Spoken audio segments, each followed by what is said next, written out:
경매 무효가 자주 발생합니다. 아까 보신 것처럼 경매 신청할 때 판결과 같은 이런 확정적인 뭔가 근거 이런 것들이 필요하지 않거든요.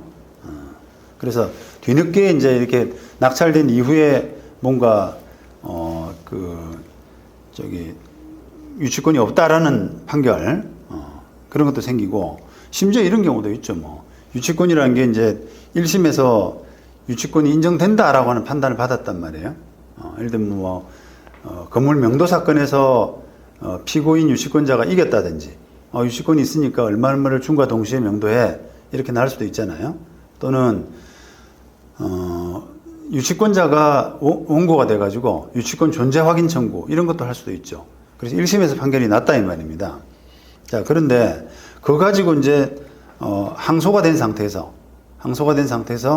1심 판결을 들이밀고 유치권자가 경매 신청을 했어요. 그런데 이게 이제 그 2심 사건은 굉장히 길어지는 상태에서 경매가 되어버렸습니다. 그냥 이게 집행정지가 안 되면은 경매를 막을 수가 없잖아요. 그래서 그 2심 판결 나기 전에 또는 대법원 판결 나기 전에 뭔가 낙찰이 돼버렸다 이 말입니다. 그러면 이제 그러고 나서 나중에 2심 판결이나 3심 판결에서 유치권이 없다, 무효다 이런 판결을 받게 되면은 지금 경매 무효가 되지 않느냐 이런 논란이거든요. 지금 중앙지법 2019년 소유권 이전 등기해달라 이런 판결입니다. 유치권에 기한 경매 신청으로 낙찰된 후에 전전 매수한 몇 번 손바뀜이 있었네요. 전전 매수한 최종 소유자 상대로는 진정명의 회복을 원인으로 한 이전 등기 청구. 그러니까 원래 유치권 경매했을 때 그 당시 소유자죠. 그 당시 소유자. 근데 이제 경매로 소유권을 잃어버리고 그다음 A한테 낙찰되고 B한테 넘어가고 이렇게 된 겁니다. 그러니까 이제 이 경매로 소유권을 잃어버린 이 사람이 마지막 소유자 상대로는 진정명의 회복을 원인으로 한 이전 등기 청구. 그다음에 저당권까지 있었네요.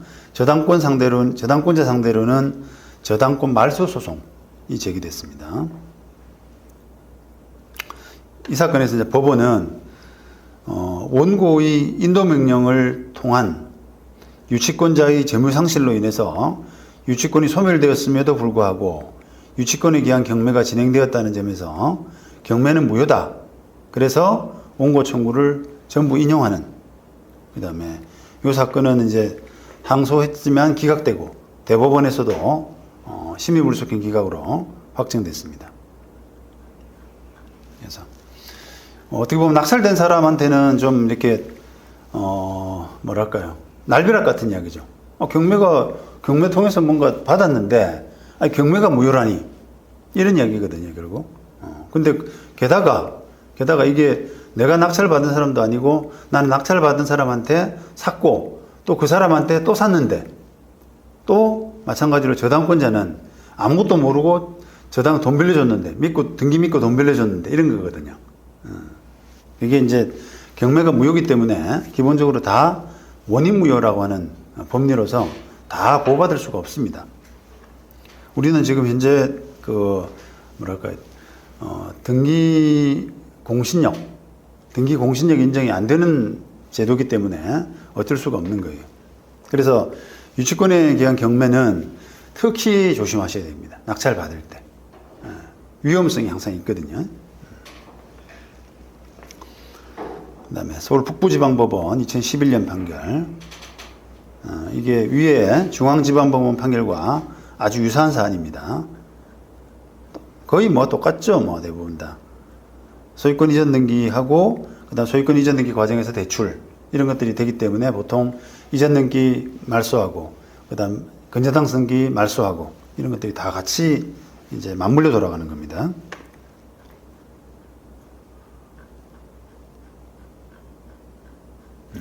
쭉 판결이 긴데, 논리는 비슷해요. 원인무효다라고 하는 거죠. 원인무효다. 자, 한번 정리해보자 그러면, 경매가 이제, 이게 지금 유치권에 기한 경매 말씀드렸는데, 경매가 무효되는 경우가 이것뿐 아니라 많이 있습니다. 제법. 제법 많이 있어요. 뭐 임의경매 기한, 저당권에 기한 경매도 무효가 될 수도 있고, 심지어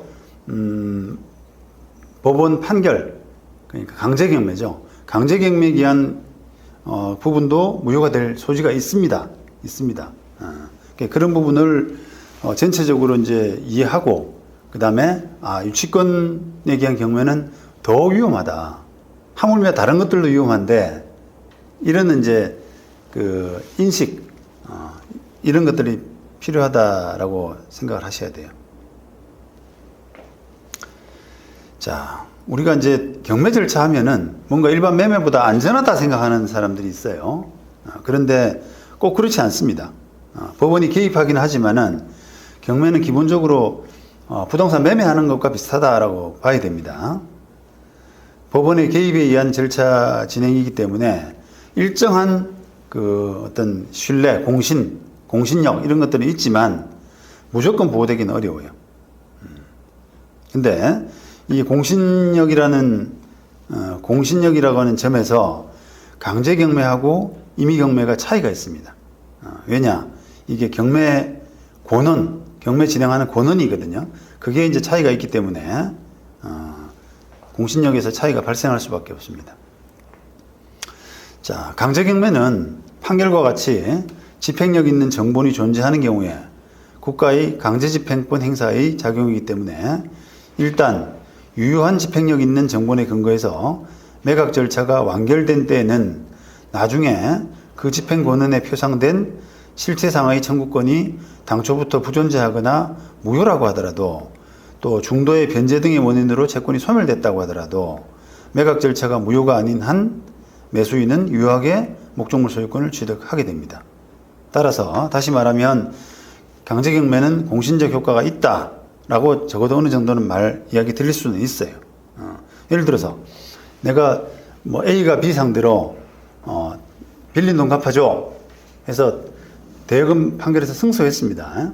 승소해가지고 그게 그 판결에 의해서 경매를 진행했는데 나중에 보니까 그 판결이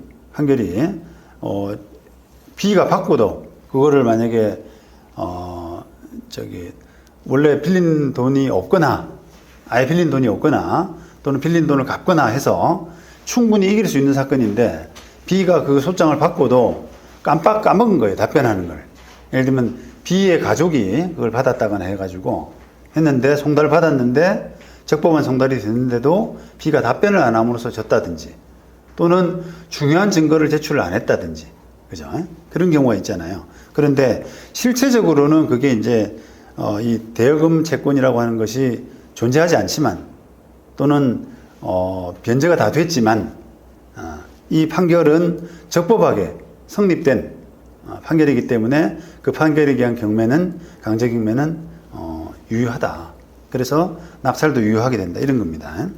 자, 그런데 만약에 그런 게 아니라 이 판결 자체는 이제 그런 식으로 봐야 되지만, 이 부동산 자체가 만약에 원래 A가 B 상대로 대여금 판결을 진행했잖아요. 그러고 나서 B 부동산에 경매 신청을 했는데, 그래서 C한테 넘어갔단 말이에요, 낙찰로. 그런데 B 부동산 자체가, 이게 B가 다른 사람한테서 위조해가지고 등기를 위조해서 그걸 가져온 원익무효더라.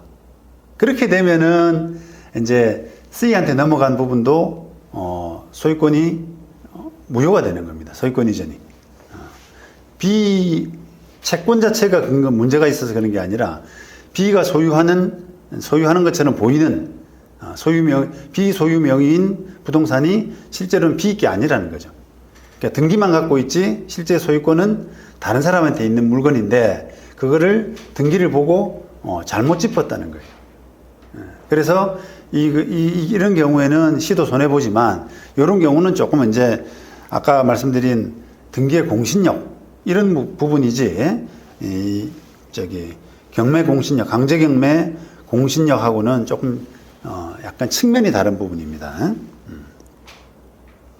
자, 그런데 임의경매는 달라요. 임의경매는 이 저당권자 같은 담보권자의 담보권에 기한 경매 실행을 국가기관인 집행법원이 대행하는 것에 불과하기 때문에 담보권의 이상이 있으면 그것이 매각 허가 결정의 효력에 영향을 미치게 됩니다.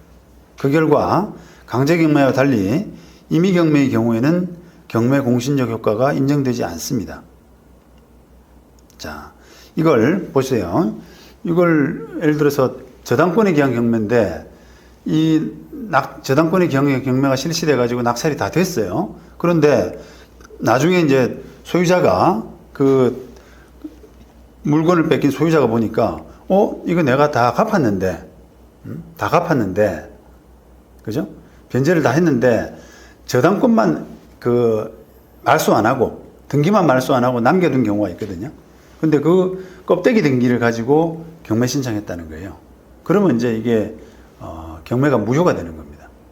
무효가. 또는 등기를 할 때 이제 어떤 사람이 등기를 위조해 가지고 이 소유자의 인감 이런 것들을 위조해 가지고 저당권을 임의로 설정한 겁니다. 이런 것도 무효가 되는 거죠. 그래서 이런 이제 부분들에 대한 그 원인 무효 사유가 경매 무효되는 사유가 강제 경매에 비하면 훨씬 많습니다. 훨씬 많습니다. 그래서 그런데 유치권에 기한 경매는 기본적으로 임의 경매 절차를 이제 준용하고 있기 때문에 더구나 두 사람이 합의해서 만든 서류도 아니고 유치권이라고 하는 막 일방적인 어떤 주장, 이 공사업자는 유치권을 주장하고 상대방은 유치권이 안 된다라든지 또는 소멸됐다라든지 이런 식으로 막 다투고 이런 분쟁이 많은 소위 말하는 평온하지 않은 이런 권리이기 때문에 경매 절차 무효가 훨씬 더 많을 수밖에 없는 거죠. 그렇습니다.